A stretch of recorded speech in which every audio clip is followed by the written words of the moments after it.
Hey everybody. Hey, I'm actually closer to the normal time. It's 9:36 your way, 10:36 my way. Excuse me, I say 10:36, I meant 12:36 my way. Hey, John Marks. Hey, for once I get John Marks front and center. John, how you doing? Um, seeing you reminds me of one simple factoid. And the simple factoid, you know what the simple factoid is? The simple factoid is that I basically reluctantly forgot to open with my new music, my unofficial new music, as I say. Yeah, uh, and you would say, what is that unofficial? The unofficial YouTube music, right? So I'm typing music here, and it's called. It's by Tropic Love. That's right, Tropic Love. This great, like I call it, great little ditty.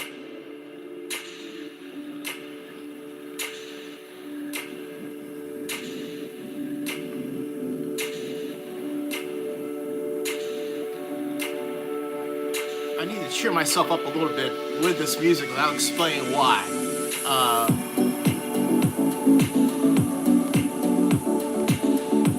Come on in, folks. There's a lot to talk about. That's Tropic Love.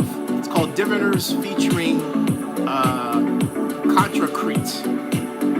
Yeah, Contra Crete. Hey, John Marks, how you doing?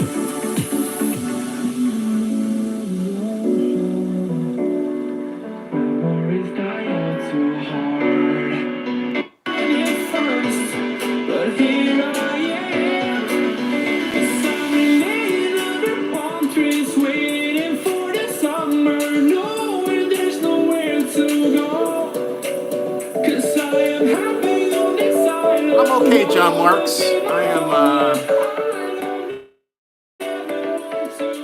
sad. I'll explain why. All right. I'll explain why I'm sad. I'm sad because, frankly speaking, well, it's like this. As many of you know, first of all, of course, Stan Lee died, uh, and a big fan of Stan Lee. As I'm sure you have a Stan Lee character who's a favorite in the Marvel universe, but Stan Lee is not the only reason I am sad. I am sad because I got some very, very bad news.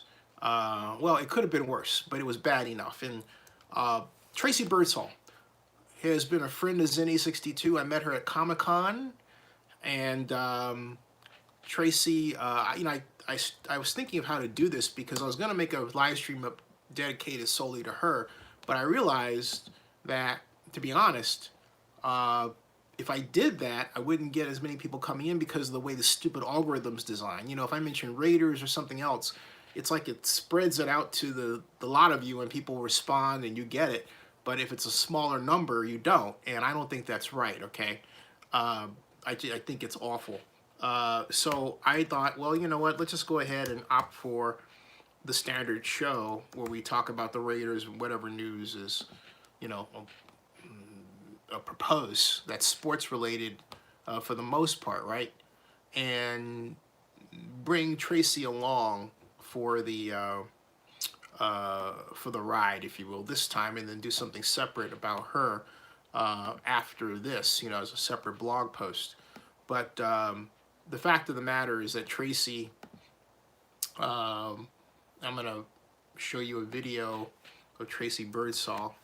This is not, and then talk about the Raiders and everything else.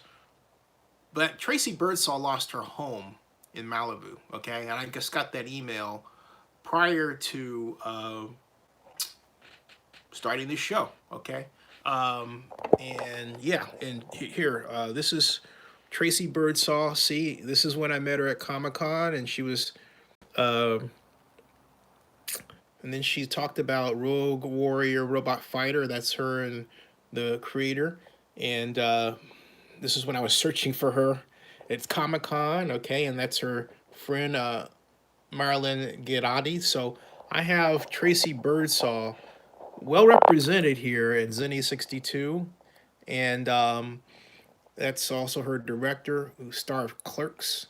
And there's Tracy again. Okay, so I've got one, two, three, four, five, six, seven vlog interviews devoted to Tracy Birdsall. Well, very sad, and I'll show you again what happened to Tracy. It's right here. I got this email was sci-fi star Tracy Birdsall. This is it, okay? Sci-fi star Tracy Birdsall loses her home, all possessions in Malibu fire. Help rebuild her life, okay? And my thoughts and prayers are for, well, help Tracy. She's got a GoFundMe account, all right? She needs to raise $200,000. Her eldest daughter, Nikki, set up a GoFundMe page, and it says November 10th, 2018, in Woolsey fire, which raged through Malibu, destroyed the homes of Tracy Birdsall and her family.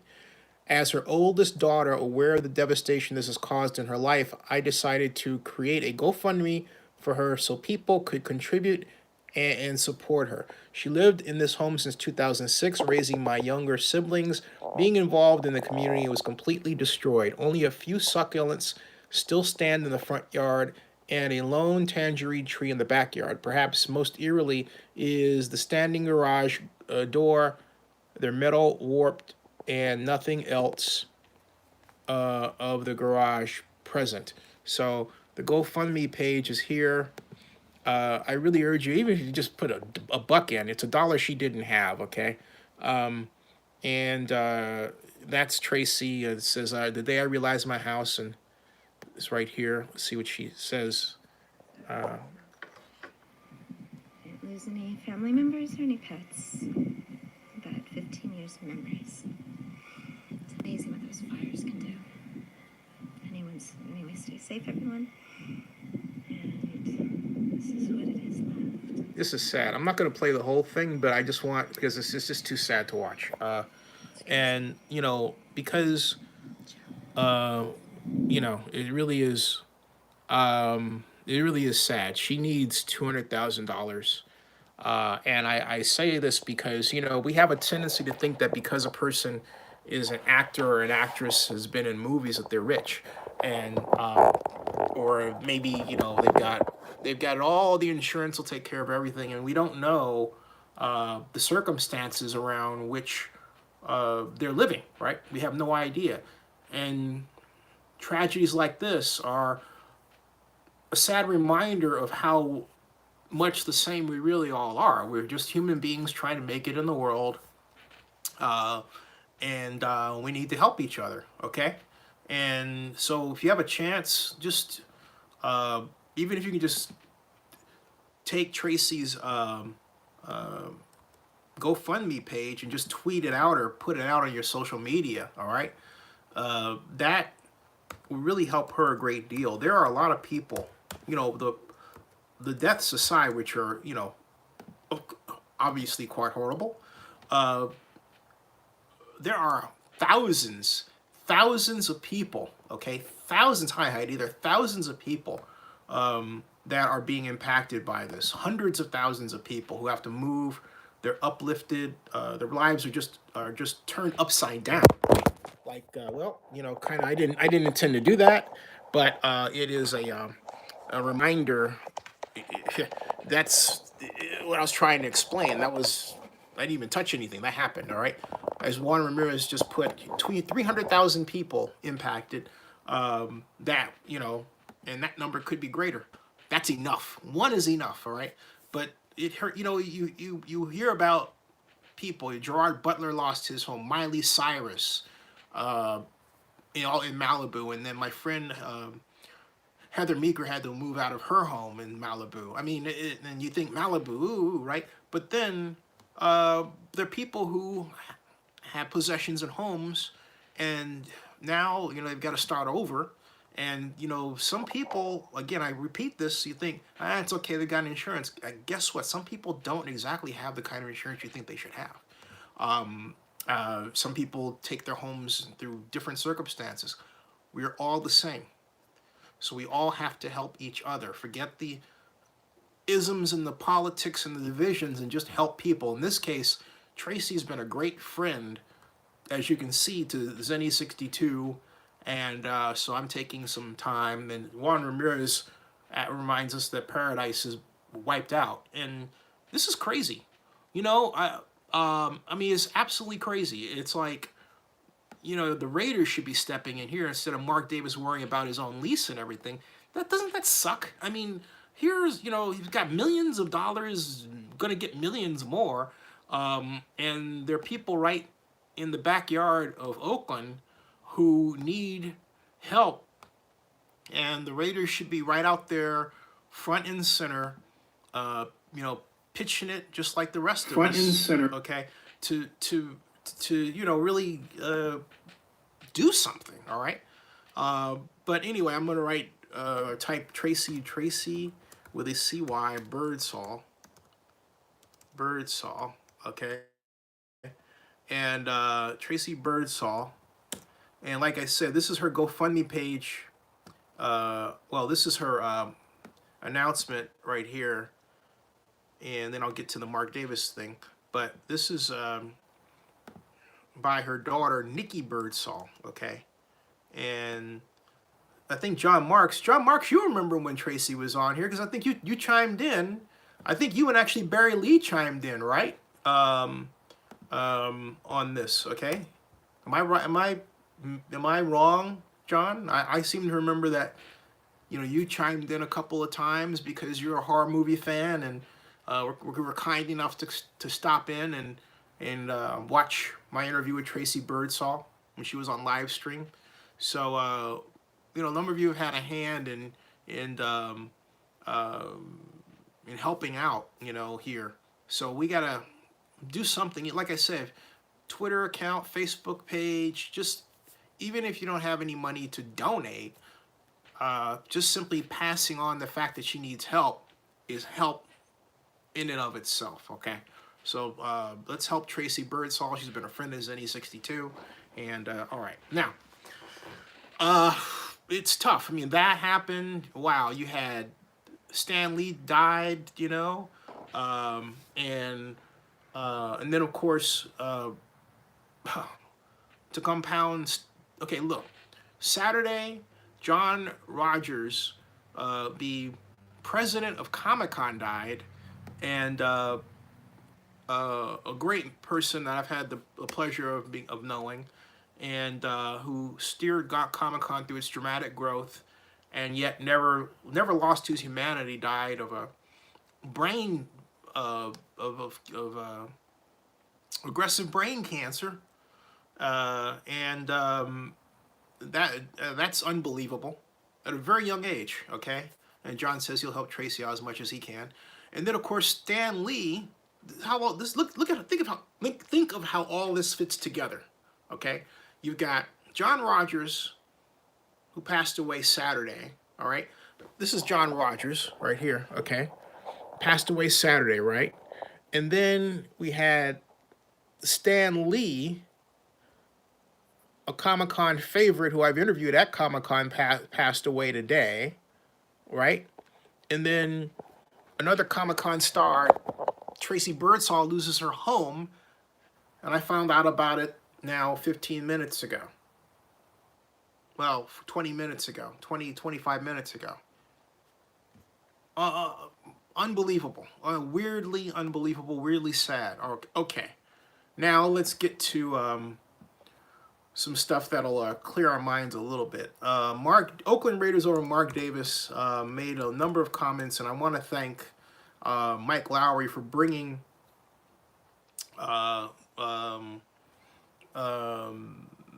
bringing this to my attention. And so and this was 20 hours ago that he was interviewed. Mark Davis was, and Mark Davis says he takes blame for the Raiders' 1-8 start, and he says that the buck stops with me. Okay, that's what he told ESPN, and I'm waiting for this doggone page to scroll down so I can read the rest of it. It's by Paul Gutierrez, who Davis likes, I guess, because it's ESPN or whatever. But He says in a wide-ranging interview with ESPN at the Raiders' 20-6 loss to the San Diego Chargers on Sunday, owner Mark Davis accepted blame for the team's 1-8 start. And says Davis touched on topics such as the Khalil Mack trade, where he hopes his team will play in 2019, and how years of draft misses have contributed to where they are now. His belief in Coach John Gruden and how General Manager Reggie McKenzie might fit in the future. Davis also acknowledged that the Raiders lost their way in last season's defeat at Washington, a game which the team could not agree on how to protest during the national anthem. He says, Davis says, I always look in the mirror and the buck stops with me. Davis said during the 45-minute sit down at our waterfront restaurant in Jack London Square. Should have given a plug for the restaurant. Oh well. I would bet that might have been Scott's. It's either Scott's or Macala next door. It's either one or the other. Okay, there's no P.F. Chang's down there. Anyway, it says where's this team right? Where this team right now is my fault. We haven't been able to build a 22-man roster. We haven't been able to give this team a chance to win because the reconstruction failed. We failed from 2014 on to have a roster right now.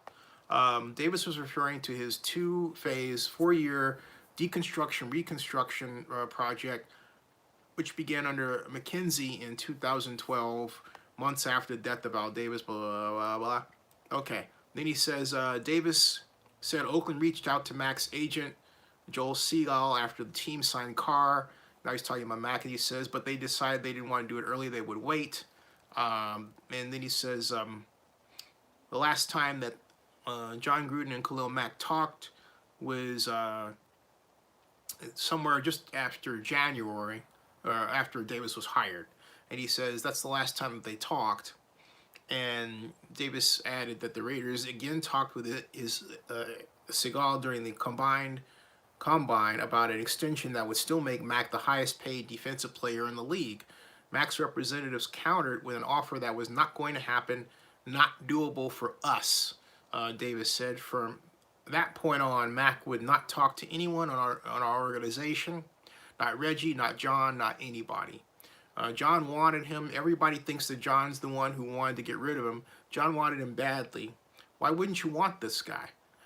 Reggie wanted him badly, and I want him badly too. But if in fact we were going to have to give the type of money that we were going to have to give to him, and we had Derek on that type of a contract, how are we going to go ahead and build this football team with all the holes that we had? Still, trading Mack did not seem like a realistic possibility, according to Mark Davis. My thought was, listen, he signed a 5-year contract. If he's the type of guy I think he is, he's going to honor that contract, Davis recalled. And he's going to come in and play for the $13 million this year, and then we'll work for him during the year and get it. Word came back through certain players that know him and talk to him and know me as well that he wasn't going to come in. He was going to do the Le'Veon Bell thing. At that point, I said, F it. The guy hasn't talked to anybody. We've got to do something. Enter the Chicago Bears, all right? It might not have been the right decision, says Davis, but the other point to this whole thing is that Seagal is also the agent for Amari Cooper. Davis said, and we knew the same situation was coming up next year. It wasn't just one layer of chess, it was 2 layers of chess. But to blame John for Khalil Mack not being here is absolutely not the truth. It was a decision. I told everybody, look, it wasn't John Gruden. It was the man who controls the purse strings. Mark Davis. This confirms that, okay? And so much, and he says basically that I don't have any bad feelings toward Khalil Mack. I wish he would have talked to John and Reggie and wanted to at least honor the 5th year of his contract. And then he says, much has been made about the Raiders who are moving to Las Vegas in 2020, not having a lease for a home next year, and with the city of Oakland threatening a lawsuit against the team, the Raiders have been linked to San Diego as a potential temporary home.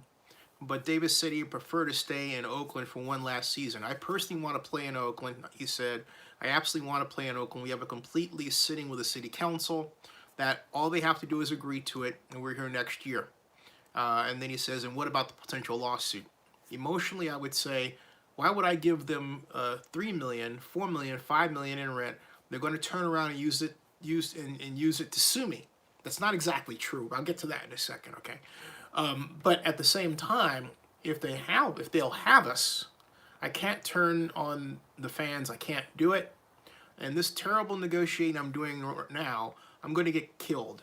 But that's just the way I am. But in fact, if it does get ugly and can't be bridged, we do have some options. He didn't say what those were. He said some sort of resolution would seemingly need to be handled by early spring before the NFL's schedule for 2019 is completed, which, kind of destroys the whole idea the Raiders need to resolve this issue by December. The JPA's idea, the Oakland-Alameda County Coliseum Joint Powers Authority's idea, was that, oh, hey, the Raiders need to resolve this thing by December because they need a place to play by then. But according to what Mark has said, I would think behind the scenes, they feel like they've got until spring to work something out. In fact, if you take our situation as kind of an example, the Raiders, it wasn't certain until the spring. The Raiders have dragged these issues out for equally long amount of time before. Now, Davis says, Davis is also interested in seeing how much more familiarity between Carr and Gruden might foster the quarterback's growth as Carr is in his fourth different system in 5 years. He says Derek's taking a lot of S right now. He's the franchise quarterback right now. He doesn't have Amari Cooper. He lost Martavis Bryant to a knee injury today. Guys have been getting hurt. Who's he throwing to? Jordy Nelson and Seth Roberts, which are good guys, but they're not putting the fear of God in anybody. The tight end, Jared Cook, is playing his ass off. You look at the quarterback, and he's playing behind a battered offensive line. So I don't know what you can put on Derek, and I don't think it's fair to put all the blame on him. I agree.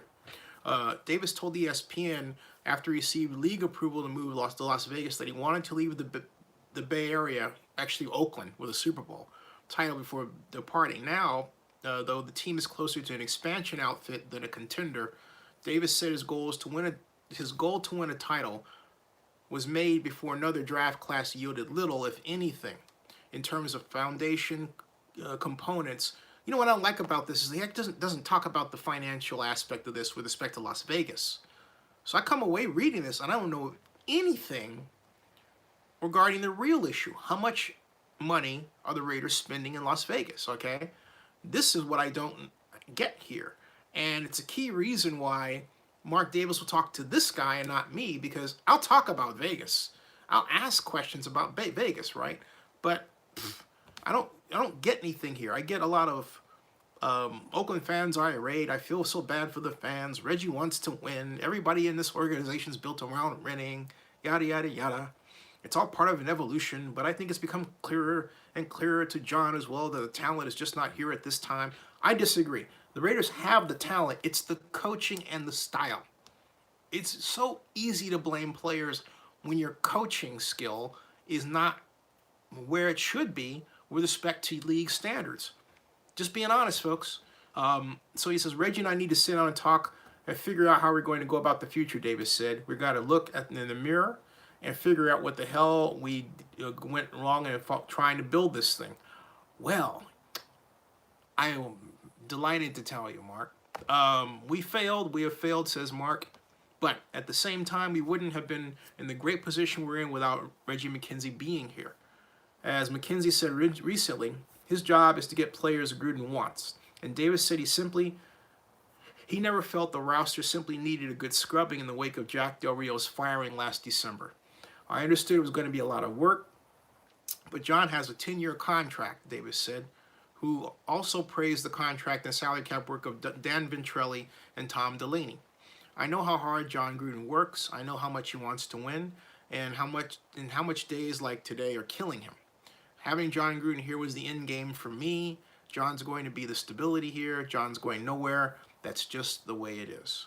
And so that's how he finishes it. So get back to your thoughts and comments here as I talk about this. Okay, and let's see here. We've got Bible study. PJ Bible. Hey, how you doing? He says Raiders are terrible.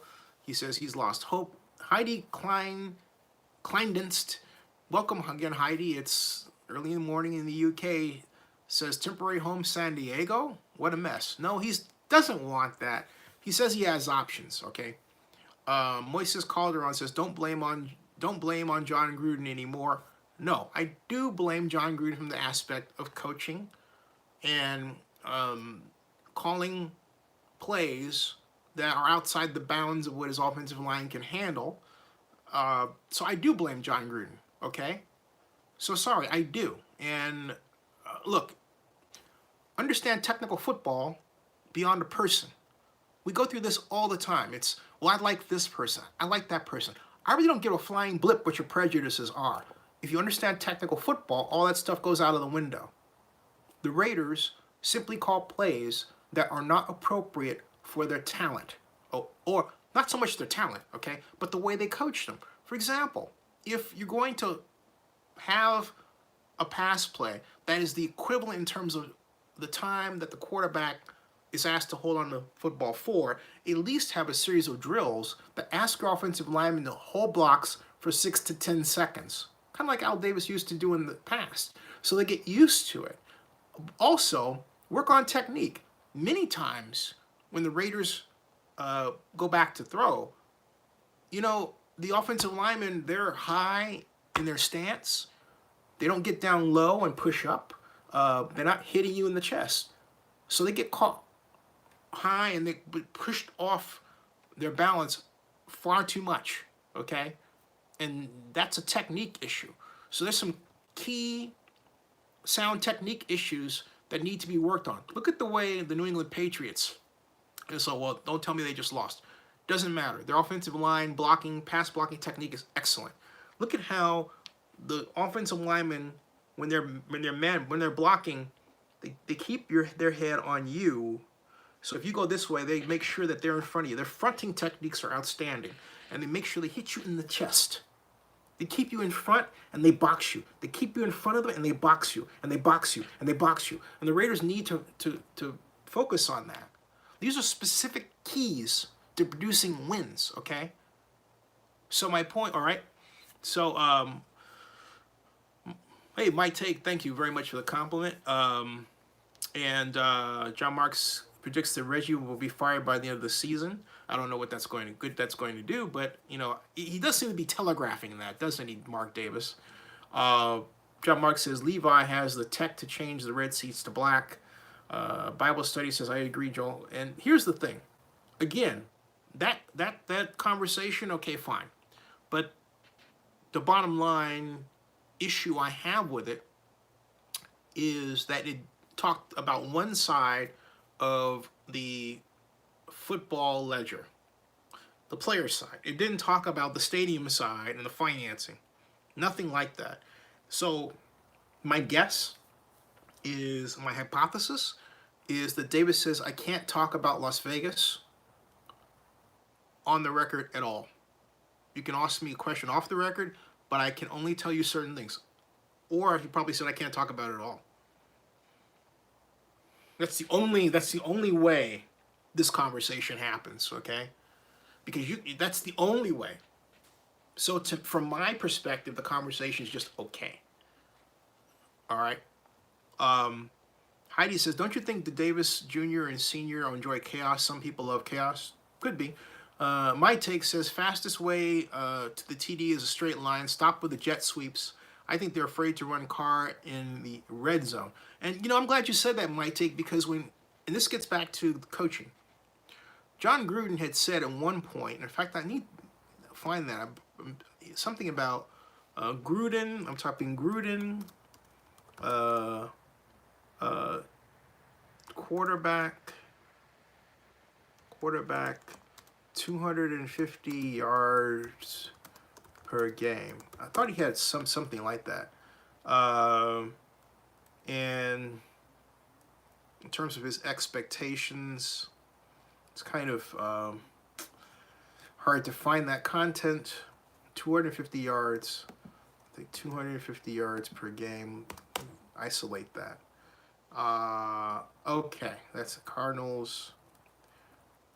There was some quoting of Gruden wherein John had I believe he said this at the combine, where he wanted Derek Carr to also run the ball as well as throw it. He dropped a hint that Gruden did the Raiders would be using a read option, but he never actually implemented it. If he's concerned, Gruden is, and rightly so if this is the case, that using the read option would be the injury death knell for Derek Carr's career, then he could do what the Chiefs did last year and use a variation of the read option that gives the same looks and therefore causes the defense to react in a similar way, but doesn't get Derek Carr into trouble. All right, this is the kind of technical football that is missing in their approach, and so let's see here.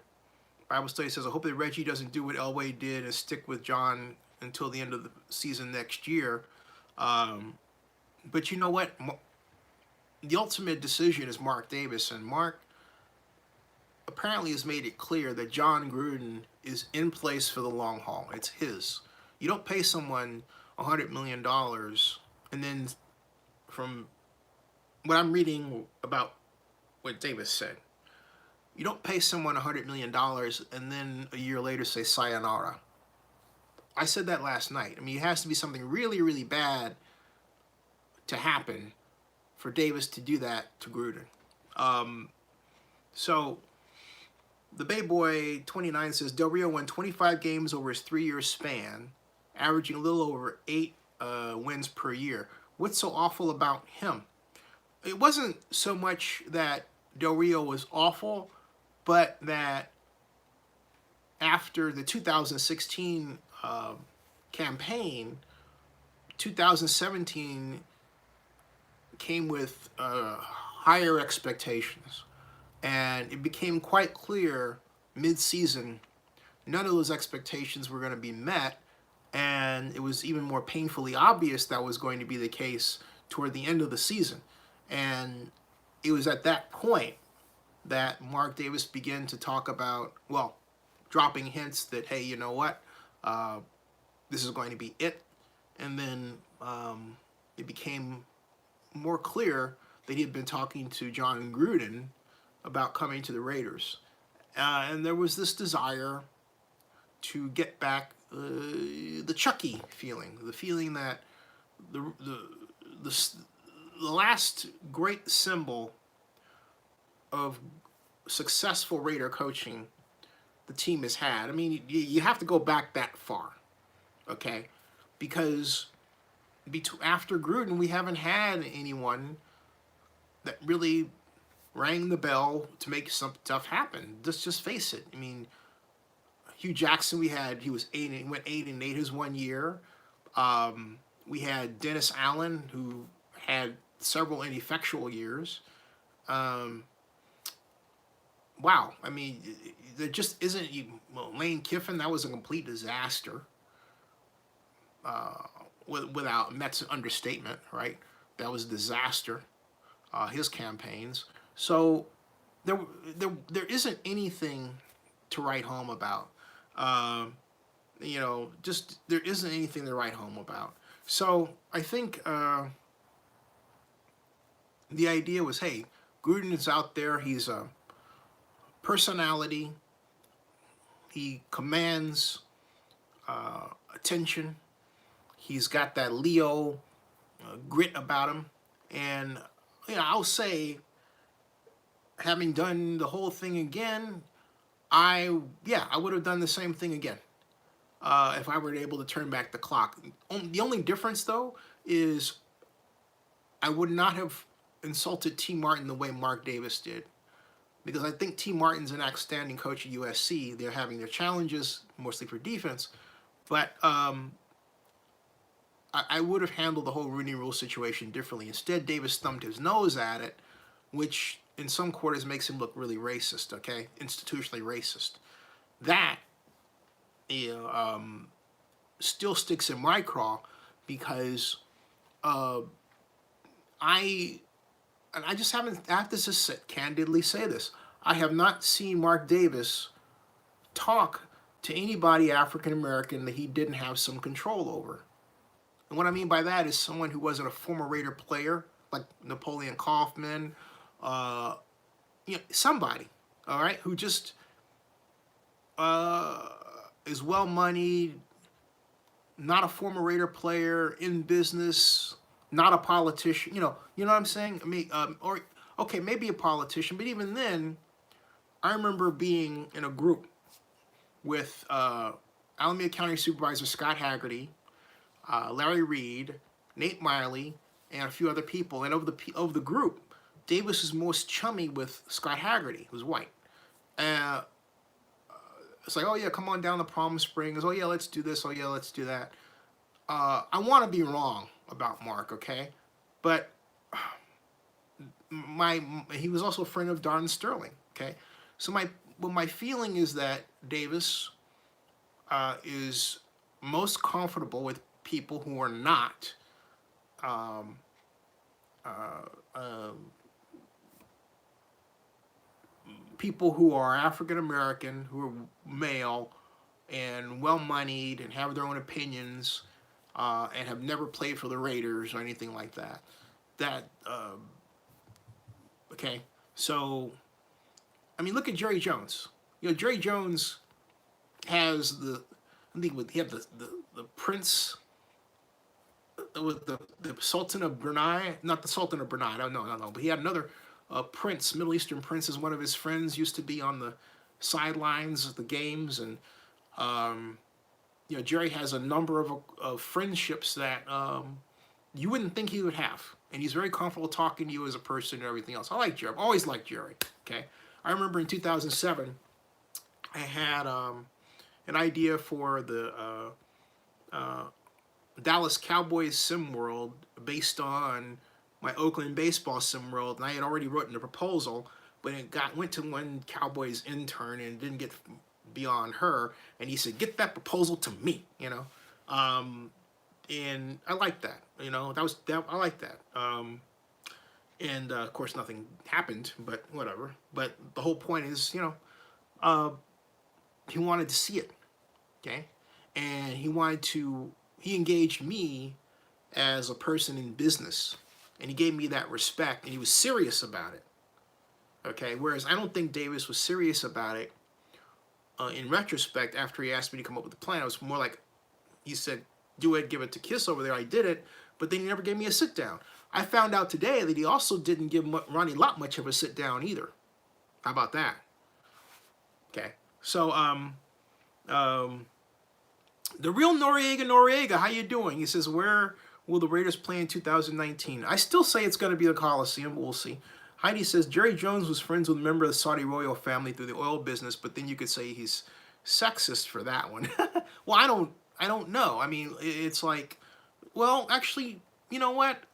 As I think about it, though, Jerry Jones has a number of people in business, like casino business, who are friends, who are women, who are wealthy. Okay, so I wouldn't put that on Jerry. Jerry is he might make jokes that are jocular about why, you know, he's gonna jump you for a black guy, right? But that doesn't make you racist. Race conscious, sure, but putting down somebody race, no. It was teasing. I remember that situation entirely. I give Jerry a lot of credit there, okay? I don't always like the things that he says and does, but whatever.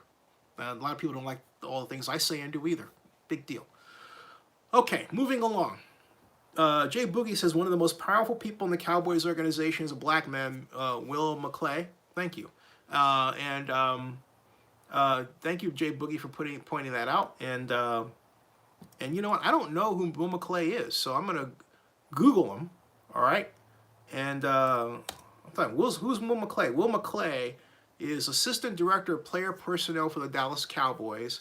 He was head coach of the Dallas Desperados of the Arena Football League. He's 52 years old. Yeah. And so there you go. Okay.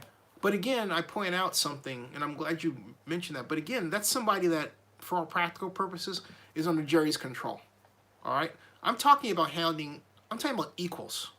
People who are their own mind. They're not relying on you for anything, and they can say what they want, and you're their friend, and that's the way that is. That's what I mean. Equals, okay, true equals. So, and Heidi Kleinstick says, in Texas, nobody cares. The only color that matters is green. So say you. I went to University of Texas at Arlington. I know a thing or two about Texas, or three, or four, or five. Just saying. And green, there is racism in Texas. Let's put it that way, okay? Don't kid yourself for one moment. For one moment. Don't kid yourself. Now, hey, Bible study says, see y'all later. Gotta go to bed tonight, y'all. We'll be doing a Bible video tomorrow at 8 o'clock. Yeah, Genesis 7. Outstanding. God bless. Thanks. So it's 1:17. I'm not going to be up long. I just wanted to, I'll be going another 10 minutes, mainly because I had just, oh man. I wound up doing some recoding on my site, Oakland News Now, adding some pretty nifty additions. And to make a long story short, I looked outside and it was daylight. So I didn't go to sleep until daylight. And I've got to stop having my world turned upside down.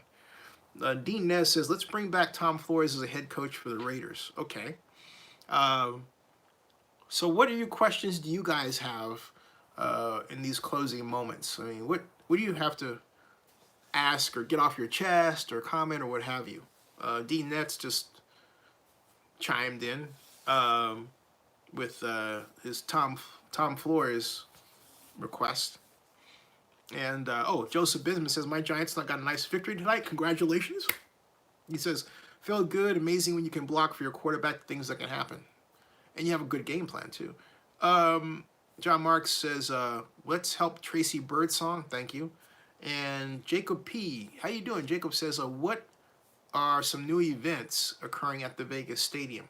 Well, the Vegas Stadium hasn't opened yet. So however, I can tell you that as I look at it, it's maybe about a month behind schedule because the steel that was supposed to be encircling roughly 3/4 of the facility is not all built. In the model, in that that animation, is not in reality all built. They have these concrete berms that are built, however, and I think the problem has to do with late rebar shipments that came up as a matter of a report to the Las Vegas Stadium Authority roughly 2 months ago now, I believe it was.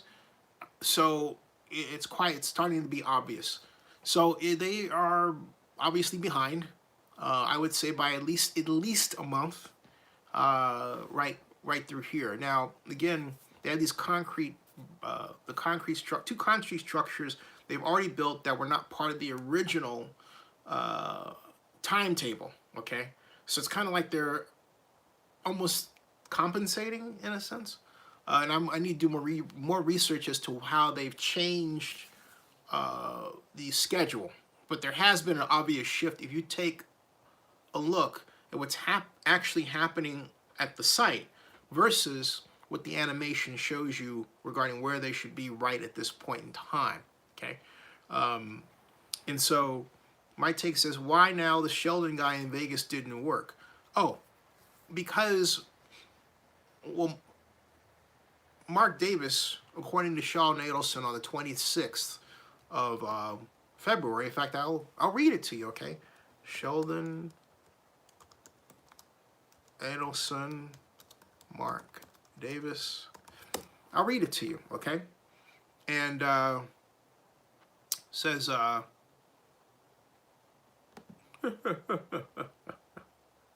I'll read the one that Sheldon Adelson, Mark Davis Review Journal. Review Journal. There we go. And let's see here. This is interesting. This editorial is fascinating. This was opinion editorial that was written June 17th of last year in the Las Vegas Review Journal, in a page that is slow to open because the Review Journal has this JavaScript-laden website, which appears to be WordPress based, and it's just taking seconds upon seconds upon seconds upon seconds upon seconds upon seconds upon seconds upon seconds to finally load. Wow. Editorial: Mark Davis seems to be demanding more and more from all involved in Las Vegas Stadium project. And this was written by Daniel Gloucester. No, this is written by, no, he did the images. It doesn't say who this is written by. This doesn't scroll easily. All right, it says, over the past year, Southern Nevada policymakers have rolled out the red carpet for Mark Davis, owner of the NFL's Oakland Raiders, in an effort to lure the team to Vegas. This was January 31st of 2017, before Adelson dumped him. So these are storm clouds, all right? It says, front and center in the effort is the promise of a $1.9 billion, 65,000-seat stadium to be built near the Strip. In October, state lawmakers hastily assembled in Carson City for a special session to approve $750 million in higher room taxes to be directed toward its construction. Yet, despite such generosity, the NFL and Mr. Davis, who filed former papers last month regarding his franchise's potential relocation, seem intent on demanding more and more and more from all involved.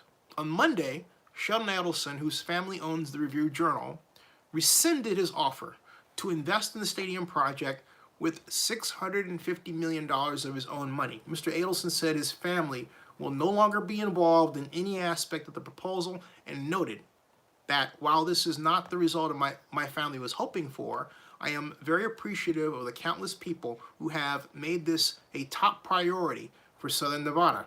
Whether the Raiders can now secure the necessary financial commitments to fill the gap left by Mr. Adelson's withdrawal becomes the $650 million question. In the meantime, though, the NFL and Mr. Davis aren't doing themselves any favors by attempting to dominate the negotiating process simply because they can. The initial proposed lease revealed last Friday calls for the Raiders to pay only $1 a year in rent, while potentially restricting UNLV's ability to decorate turf or schedule home games at the venue.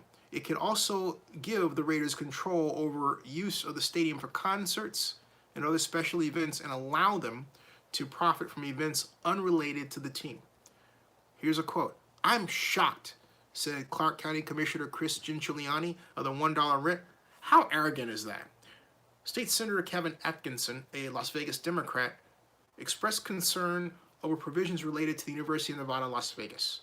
Some of the lawmakers agreed to this deal with the understanding that UNLV would play their home games there, he said, adding, UNLV being able to have their name, their logo, their colors, I think that means a lot to a lot of the lawmakers. All right. Stephen Hill, the governor's economic development czar, who's now, I might add, over the Las Vegas Convention and Visitors Authority, who also chairs the Stadium Authority board that would own the facility, said the lease agreement is only a starting point. Let's hope so. Members of the panel will have failed if any final deal doesn't represent what's best for Las Vegas as well as its main tenant. To that end, Mr. Davis and the NFL would go a long way toward cultivating community goodwill and demonstrating their commitment to Southern Nevada if they dialed back the arrogance and addressed these concerns. This has been an ongoing saga. Not just this, that piece I'm reading, this one, is you can match that with a very current conversation that occurred at the last Las Vegas Stadium Authority meeting regarding parking between Don Webb and Bill Hornbuckle of MGM Resorts. Okay, so it that was pretty harsh. That was more. That was harsh to the nth degree. All right, but that just gives you some example of the rancor. All right, and it's here's the other one. This is on February 12th. Okay, and this is where Adelson said that Mark Davis was picking his pocket. All right. On the Vegas Stadium deal, it says the billionaire apparently felt like the Raiders were trying to take advantage of him. All right, and so there's some You always know. excuse me, hard feelings, okay, involved here, to say the least. All right, some hard feelings, and according to Andy Aboud, the vice president of government relations and community affairs of Las Vegas Sands, Adelson thought the Raiders were taking advantage of him. Adelson was willing to share revenues and make it financially mutually beneficial, but they were picking his pocket, Aboud said via the Las Vegas Review-Journal. I think they felt they were asking to be entitled to revenue streams and things like that simply made the deal unworkable.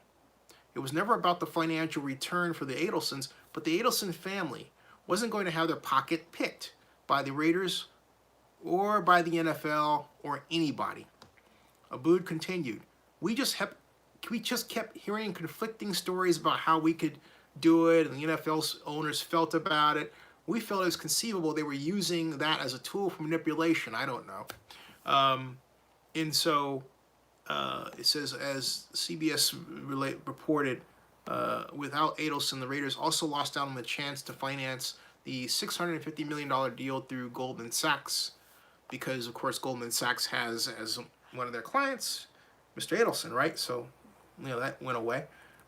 Basically, the Raiders did eventually win the right to, relocate, but this gives you a picture of how much rancor there is. Now, if I click on news and see if there's anything new to report, I don't see anything. Excuse me. As of October 30th, Mark Davis was at a party of 10 in the top of the world at the Stratosphere. Hold on a second. Let me click on this. This is interesting. Let's see here. You can help make the world's largest gin and tonic in Las Vegas. This is by kind of an off the wall article. Okay. But also Las Vegas, right? Las Vegas. And I'm still waiting for this dang page to open so I can scroll down and see what was going on here. Guy Fieri cooked dinner for first responders with the campfire. It's cool. I don't see food. Let's see, there's the waffle, and then there's let's see, Mons closes strip restaurants, and this is really weird. I'm not seeing the article that was mentioned. I was looking for, this is Mark Davis was with a party of 10. Let's see here. Still not seeing it. Still not seeing it. Al Mancini? Still not here. Yep, it's still not there. That's wild. All I know is that Mark Davis was at the Stratosphere with a party of 10. Okay, fine. That's what the note said in the search for this, the search result, okay? All right. And so, yeah, there's nothing here, nothing new about, at all, about their relationship. So anyway, the relationship is still, if it's repaired, you never know it. The Raiders have secured one sponsorship with Caesars Entertainment thus far. They need about 14 more of them, okay? And my take makes a great comment. He says, the Raiders fans don't understand how much money the Raiders do and don't have. I do. And see here. Are they still paying Jack Del Rio? I'll check on that, but I would think that they probably are. Yeah, they are. They are. And Money Raider says, I'm going to put this on my YouTube channel. Make a playlist, but don't download it and upload it again. If you download it and upload it again, you'll be snagged automatically for a copyright violation. You'll have a strike against your account. 3 strikes, you're out. My Take G, just letting you know, don't do that. Make a playlist with the video in it, okay? That's the best way to do it, but don't put it on your YouTube channel, okay? Do not put my video on your YouTube channel. You do that, you will get a copyright claim. You will get a strike against your account, I guarantee you, okay? So don't, hey, okay? So, you got that My Take, G? Just letting you know, all right? My Take says you'll talk about it. Oh, yeah, talk about it. Yeah, please, definitely, yeah, talk about it. Absolutely. I'll talk about it. I'll talk about you talking about it. That's great. Gotcha. All right, now, Tom Kohler says, hello again, I'm late. What about the construction delays because of concrete problems? Now, Tom,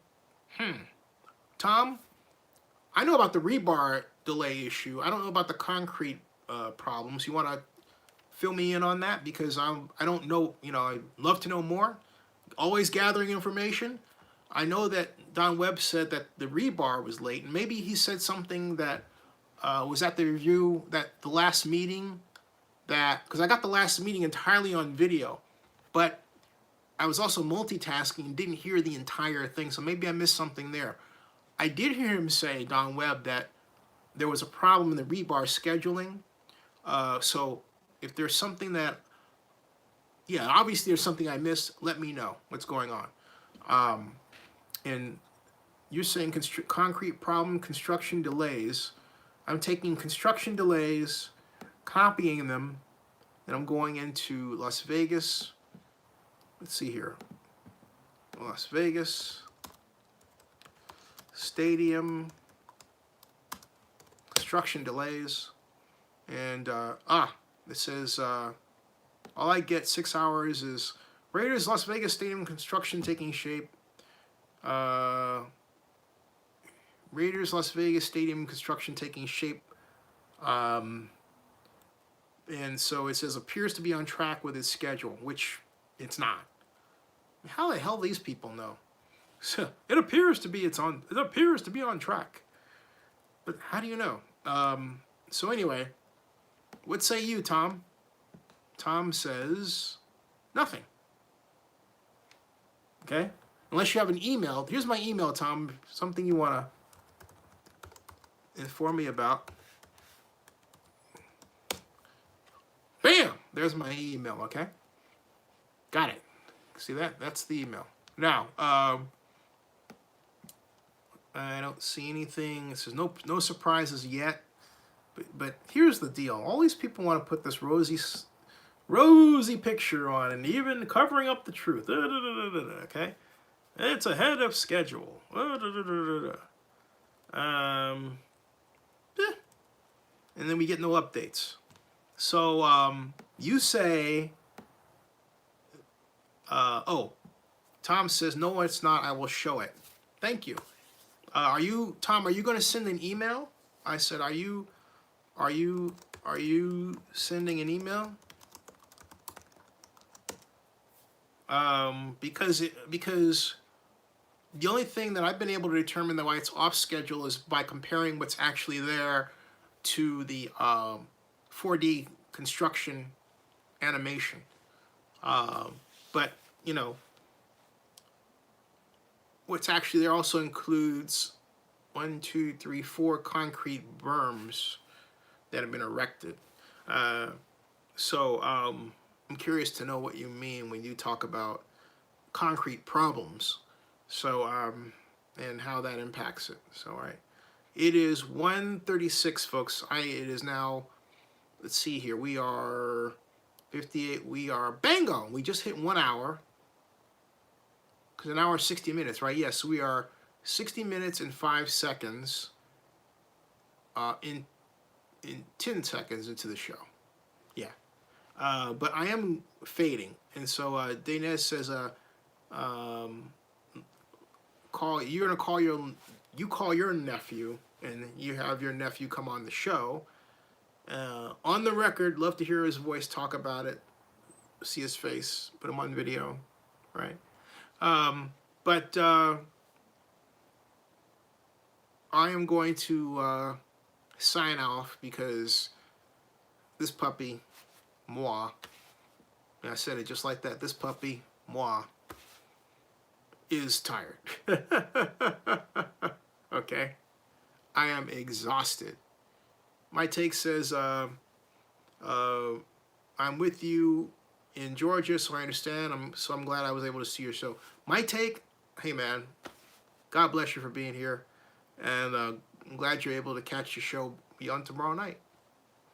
I'll be back. Tom, send me an email, please. God bless you. And remember, everybody, whatever you can do for Tracy Birdsall, please do it. Thank you.